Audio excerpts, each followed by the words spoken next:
yığılın kızlar yığılın büyümüş Gülhanım.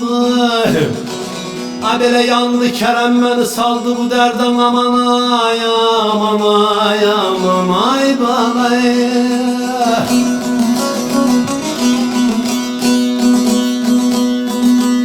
Uğradı hışma düştün ateşa.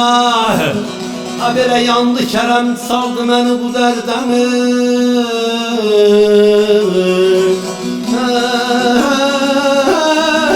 Ey ayadı haram. Ele bir neyler benim ay zalim, neyçiler neyler beni. Bana haber verin balama. Ölürem neyler beni gel ayağına sonam ayağına.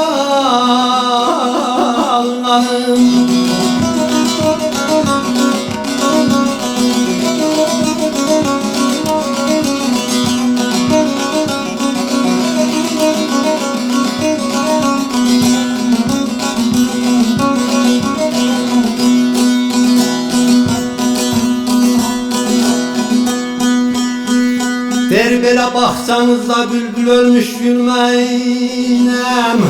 Abele mahrenizde başı küllü bir menam aman ay aman ay aman ay balay.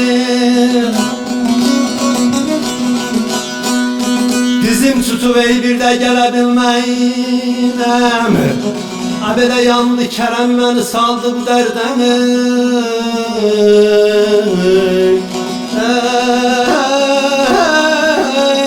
Ayadı haram. Ele bir düşer ay zalim, attan al bir düşer. Bela kız senle gezdiğim yerler yadıma bir düşer. Gel ayağına sonam ayağına.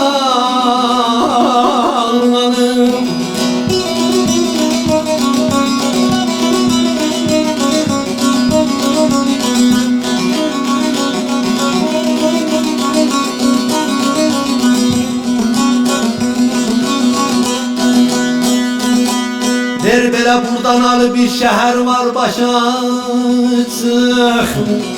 Abele aslım ağlar yaka giryan başa çık aman ay aman ay aman ay balay.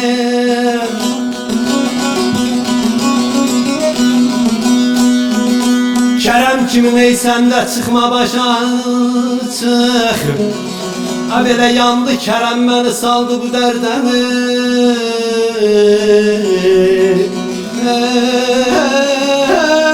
Ey ayadı haram.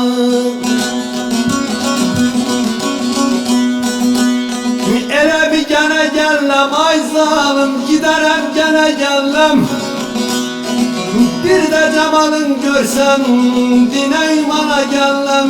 Gel ayağına sonam ayağına.